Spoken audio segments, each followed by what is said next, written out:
G'day everyone, and welcome back to the farm.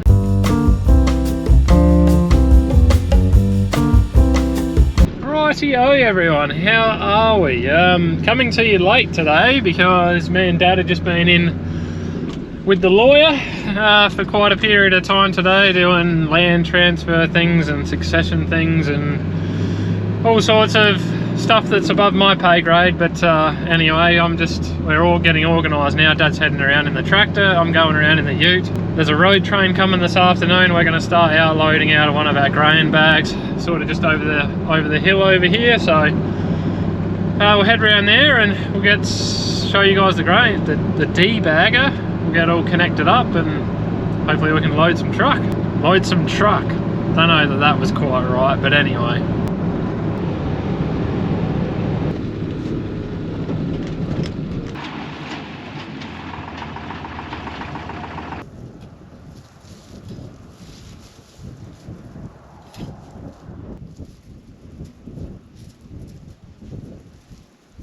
Cure of complex regional pain syndrome, and I think it's really important. For a garden tunnel on my head.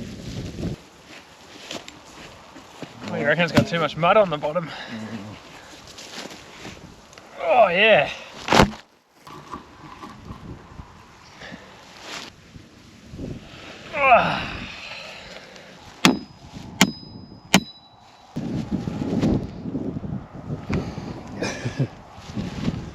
Loader job.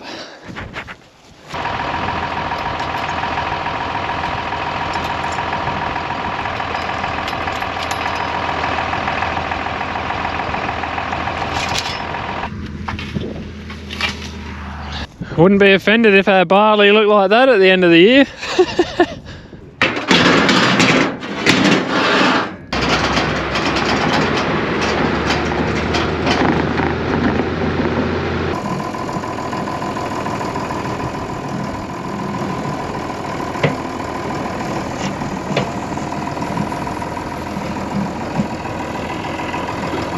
While Dad scrapes a bit of dirt off there, I'll just show you guys this debagging tool. Debagging? I don't know.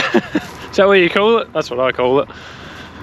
So yeah, just at the back here, we'll open up the bag. Then this section here goes in the back of the bag. It's a big auger and it just moves all the grain from either side into the middle, up out the auger.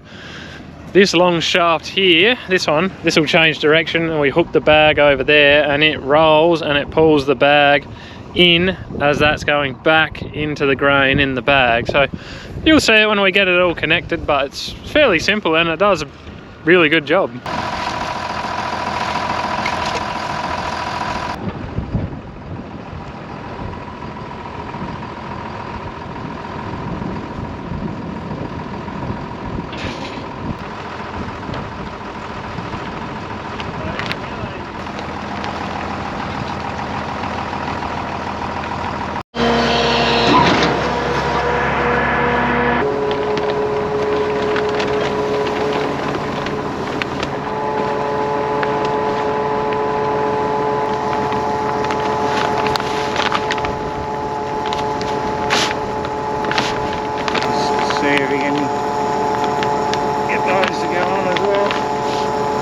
Where are the bloody things now? Oh, that's it there.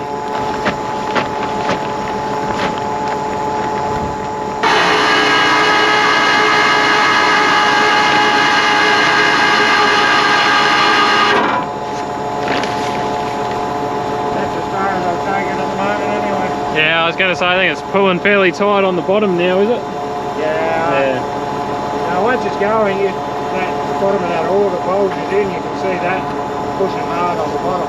Yeah. Alright, there you have it. So the bag wraps up around here, and then there's hydraulics that spin that. We've got our knife in the middle there. That goes along and cuts the bag, and the auger drags the grain into the middle and then up out to the truck. And of course our truck's cancelled on us now till the morning, so I guess we'll go home. Hi Dad. In there actually reversing it. Oh, okay. Because it wouldn't move. Why? Ground was too wet. Yeah. What, the tractor wouldn't even move? No. It's just sinking in. That wheel was up to the rim. Oh, really?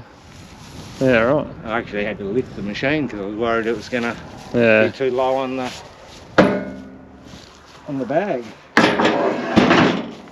Alright, good morning guys. It was very early, seeing as our truck cancelled on us yesterday. He's here very, very early this morning, so we're going to head back around to the grain bag and hopefully load him up.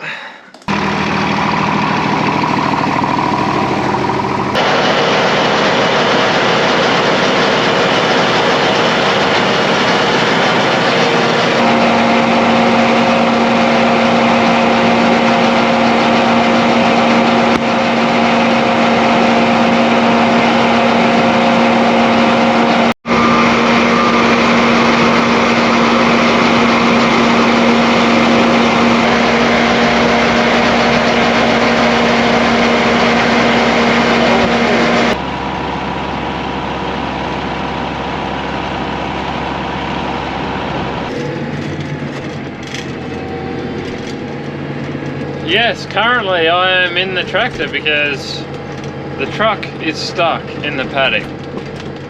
The fun just never ends. It's not really bogged as such, it's just not really got enough traction to keep going forward. So we're taking the tractor around there, we're gonna have to try and pull him forward. We'll see how we go. Well, the truck's out. It was very easy to get out, we just needed a bit of a helping hand, but I did not film any of it because I don't really condone what we did, and the gear that we have is not really right, so it is what it is. But we're just going to finish loading him at home here now, and then I think we're going to have to just take the chaser bin over there to try and empty that bag out. So it's not boggy as such, it's just slippery on top, and unfortunately trucks just don't really have enough, you know, traction. So when they start to get a bit of weight, that sort of weight on them, he was just really struggling. So anyway,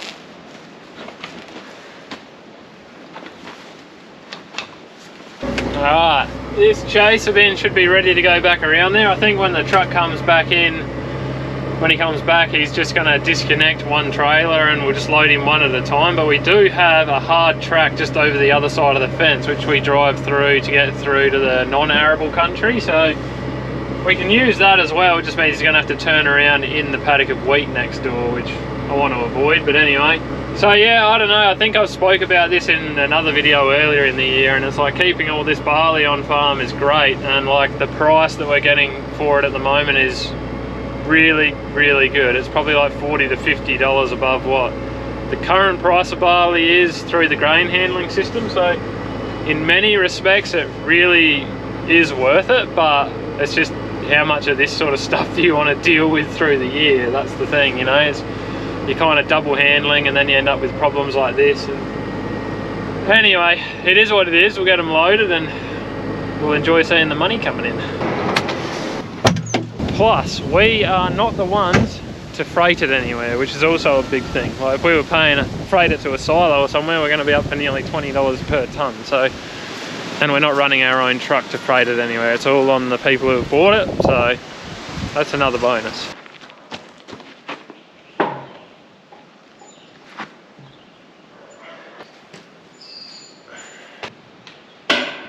When I was checking this thing over, I felt like there was some of these bolts had more thread showing than other ones, so I just wanted to go along and nip these up and make sure there's no loose ones on here, which they all seem pretty tight, so I don't know why they look differently, but that's about all I got left to do for this until we get it out of the shed next year.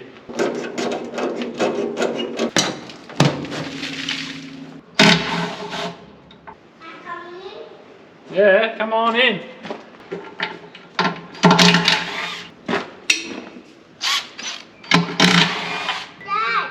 Yeah. It is, isn't it? There you go, Mama.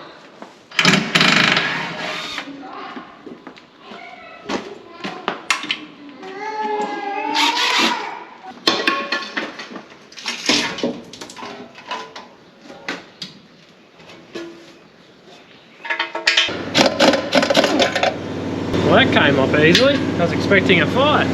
Well folk, this is the fan for our air seeder. Now a few episodes ago I was talking about a couple of rivets, or a few rivets I could see that were starting to wear off right where that torch is pointing at the moment. It's a bit hard for you guys to probably see, but those top rivets. Now, we were talking about it, and somebody else said as well, they said, why don't you just pull the fan off and replace the rivets, which is what I thought we would do. But I also kind of thought, sounds like a good idea in theory, but I imagine if they're wearing through, other parts of the fan are wearing through. And unfortunately, I am correct, because we'll have a look over here, and you'll be able to see these blades. Get my torch. Hopefully, we'll be able to pick this up on the camera okay.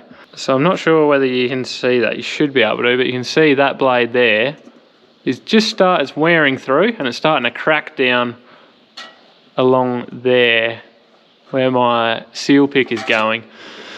And there's also, if you look down in there, that rivet there is completely gone. So this thing was, yeah, same again there, no rivet. If we put our seal pick in behind there, you can see the thing's, you know, it's really starting to separate. And so most of those fan blades are looking like that now at the moment. I think this fan's probably just about stuffed. It wears along here where the wind goes, and because it would be sucking in a little bit of dust, it just slowly wears away. But there's a lot of these blades. That one there's just starting to crack. That one's not quite there yet. That one there, that one's cracking away.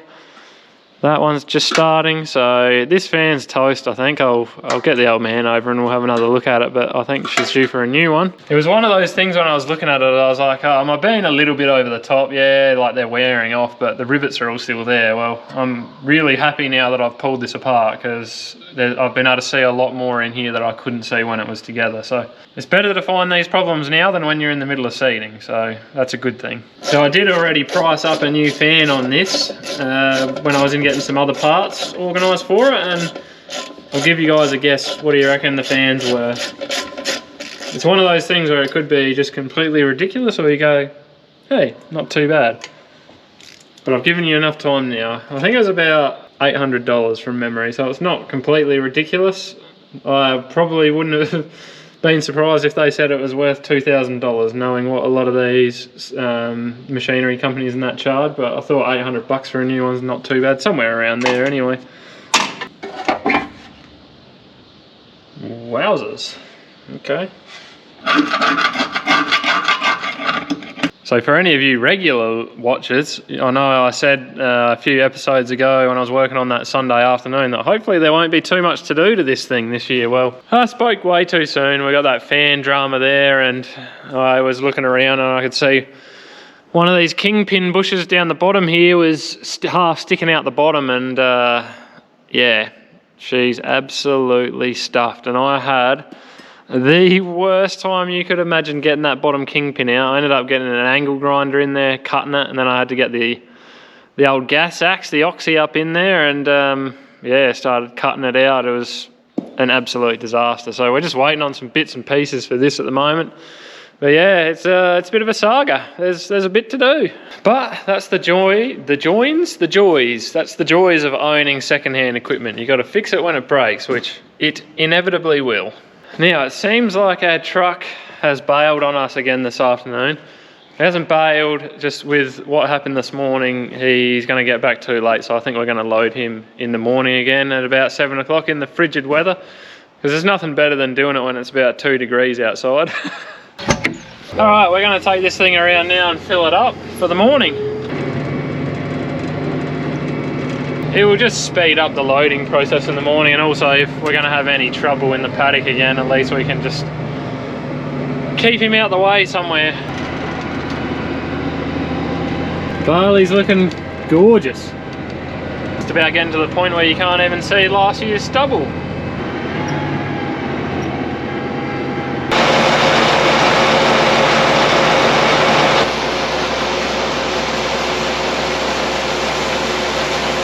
Well, she's full.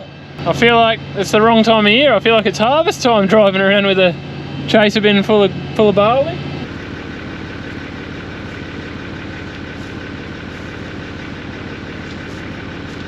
Yeah, I thought I'd jump up and have a look, and I thought, oh, it's already at the top. Yeah, I knew it'd be.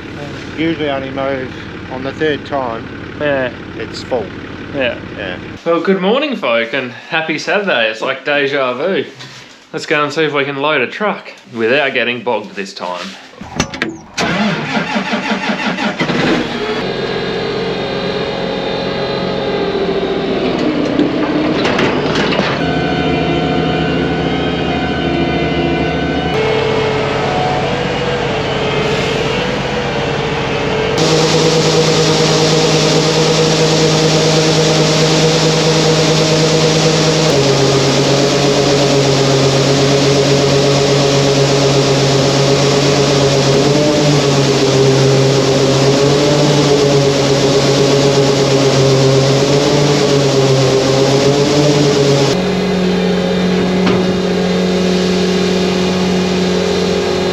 Oh, go, you good thing, go.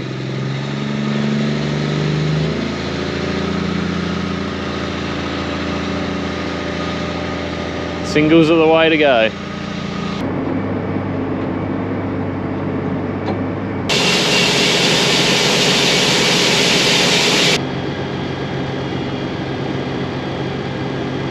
Rightio, our second trailer's here, so let's get him loaded and get him out of here.